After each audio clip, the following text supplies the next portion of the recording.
Travis, what's up, big dog? How's it going, fellas? Pleasure to be with you. Good.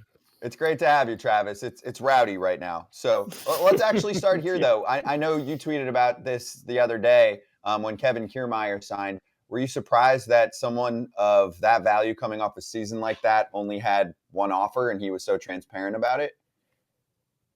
Yeah, I mean, he had a really nice season, and he he was very transparent about the lack of a market, and uh, that given his defensive value and that he had a pretty solid year with the bat. I mean, it is a little surprising, and I don't know how much of that is tied to clubs waiting on resolution with some of the RSN uncertainty out there, other factors like that. So I don't know. It was a little surprising, and just in general, outside the Dodgers, most of the markets have been pretty slow to move this offseason. Let me ask you this. We were just talking about this. Who hurts more in this scenario? Say Eric Kratz, big time signing come up. He had 5 teams hit him up. Hey, 5 years, 100 million. Another team wants 4 years, 90. And all of a sudden he signs with the one team, but he comes out and says, you know what? I'm going to tell every team that signed, that gave me an offer. I'm going to say everything that they gave me. And who's that going to hurt more? Will that hurt the players more, or will that hurt, organizations? Yeah, you could look at, not to be too political here, but you could look at it both sides. And on one hand, maybe it puts pressure on clubs to, hey, why aren't you guys spending? That sort of thing. But it also illuminates the market for players and uh, shows what might be lacking or available. So, yeah, I think you could look at it through a couple of different lenses. Hey, Travis, I want to jump right to some of the work that you've put out recently for The Score. So let's go to your article on ballparks because I think it was fascinating, and I encourage everyone to check it out because we're not going to be able to cover the length of what you wrote about. But can you give us the synopsis of, for example, your case study with the Chicago White Sox changes for fans? Hey! How Comiskey versus the Cell kind of takes you further away from the action, and this is a bad trend in most of baseball right now? Yeah, I think the common belief is that the retro era has been of ballparks that really Camden Yards is credited with ushering in has been uh, there's no flaws with it. It's been amazing for fans and viewing experience. And look, it has been a major upgrade over the multi-purpose era and that sort of thing. And there's far more amenities, and in that way, it is a better experience. But there is this one major flaw, I think, with the new era of construction. One major disservice to fans, and that is, unless you're in premium seating, you've been pushed away the from the action on the field. And I brought in some ballpark analytics in this and showing the distance. I mean, for instance, the first row of Old Comiskey of the upper deck was about half. I guess a better way to say it is the last row of the upper deck of Old Comiskey was closer to playing surface than the first row. And I spent a lot of time as a kid in the upper deck of Progressive Field, and it's a beautiful stadium. Again, amenities far better for fans, but you are so removed from the playing surface. And all these, even though Camden's credited as ushering the retro movement, it's really new Comiskey guaranteed rate that set the standard from foul pole to foul pole of the extra of pushing the upper deck back, so there's no obstructed seats at all. The extra luxury and club seats that kind of raise the upper deck and push everything further vertically away from the playing surface while also pushing it back horizontally. So you get these distances where these stadiums are now twice the size of the classic jewel box era parks, twice the size in height. You're much further removed. And I was going back and looking through some research, and the Chicago in '93, because there was a big uproar when New Comiskey opened in '91, and a lot of fans hated the upper deck. And the Chicago Tribune architecture critic Blair Kamen at the time, he noted that baseball is a performing art that lacks the explosiveness of a Michael Jordan slam dunk, so it is a drama that needs to be magnified to captivate the fan, he wrote. And I think that's undoubtedly true. Like, this is a much more interesting game if you can hear it, if you can see it as a fan.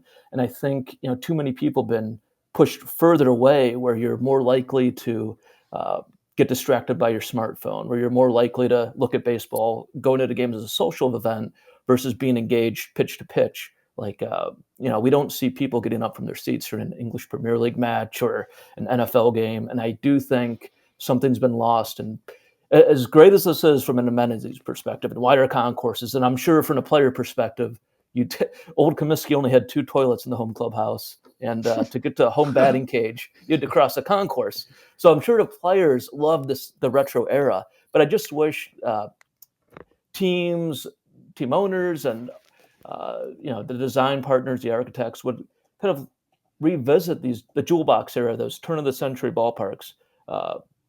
Only Wrigley and Fenway exist. I wish we would recapture some of that and push people closer. And I think it would be a much better viewing experience as a fan. So I have 2 questions for you, Travis. First one is, so you like Tiger Stadium and King Dome, and you have to love Minnesota then, because Minnesota, Target Field, the people are on top of you. I mean, it's the smallest footprint of any ballpark in baseball, and I get what you're saying, but at the same time, like, fans also want wider concourses, better concessions, more bathrooms, all that stuff. So isn't this kind of like, one or the other? Yeah, look, I think if you were going to kind of recapture the spirit of the jewel box era, with modern construction technology and cantilevering, you could reduce some of the beams that, because I know a lot of people cite, the obstructed views. And if you're building a new facility today, you have to have some amenities, and the fire codes are different today than they were in 1910, and the American with Disabilities Act wouldn't allow for some of these stadiums to be exactly rebuilt. And some retro parks like Target, to your point, Target Field, especially in the outfield, you see those decks really stacked on. But for the most part, I mean, you are pushed further away. These are open, sweeping stadiums that have been built in the retro era.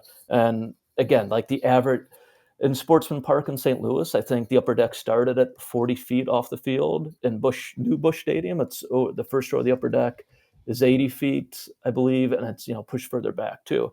So if you're in the upper deck in these places, you are just removed from the game. You do not hear it.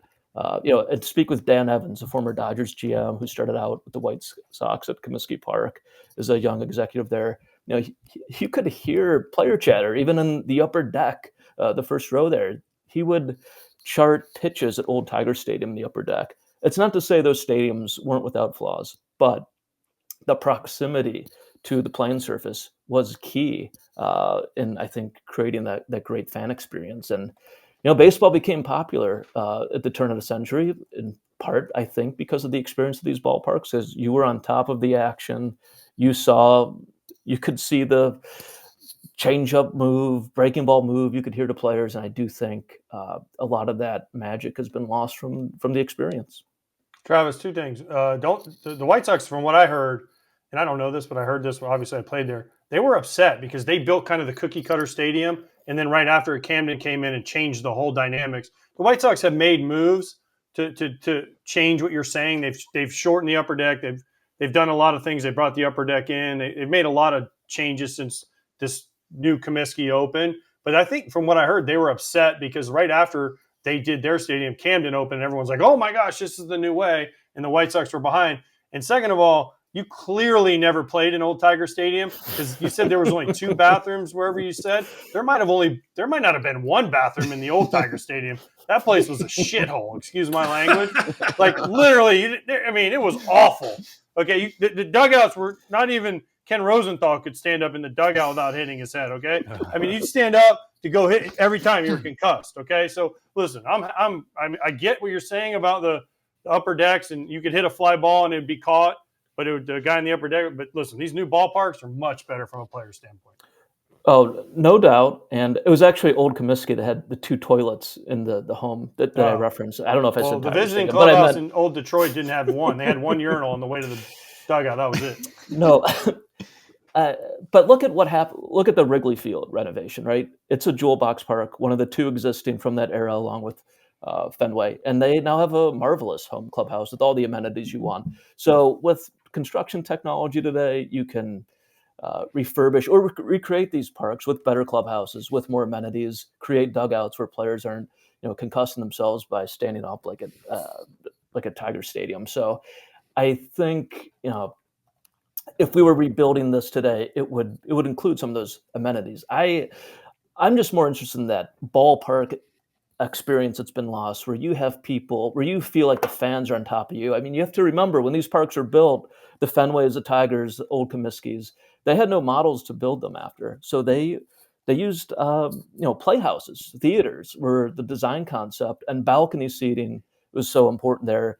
The idea was, how can we bring as many people as close to the field as possible? So they were inspired by playhouses, and you really, when you went in Comiskey Tiger, you look at some of the views from the first rows in the upper decks there. You were on top of the field. The players had to feel like you're on top of the field, and they're just more interesting. Even home runs. Like I remember as a kid in the '90s, Cecil Fielder had a home run on the roof of Tiger Stadium. Wow, that's incredible. The roof shots at Comiskey. Home run even came in '93, and the Tribune was like, home runs at New Comiskey just aren't that. When Big Frank is hitting a home run in the bleachers, it's just not as interesting as when Ron Kittle was homering on the roof of.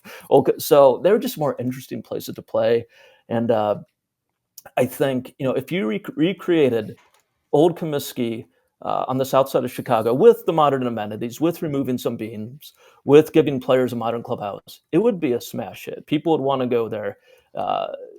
People could be romantic about baseball and the experience of the ballpark again. I think it would be an amazing experience.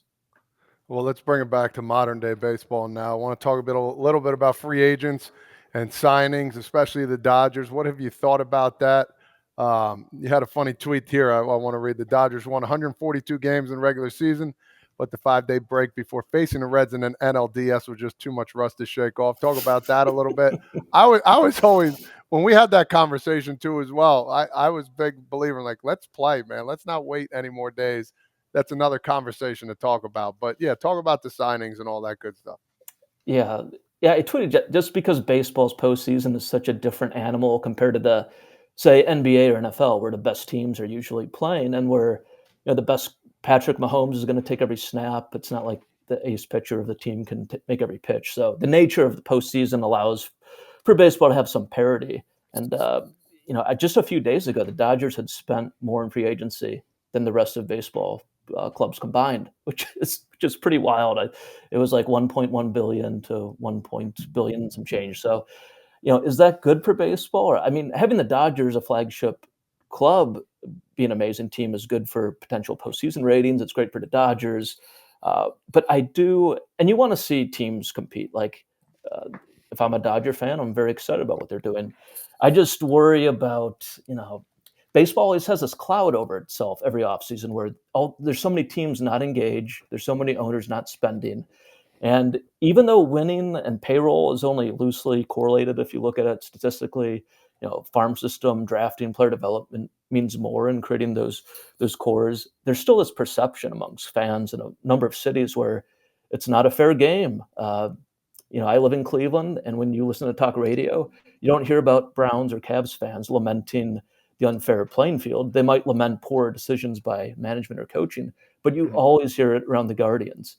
And I just think whether it's a salary floor or something to reduce this cloud, this burden that overhangs a sport every offseason, where there's not enough team spending.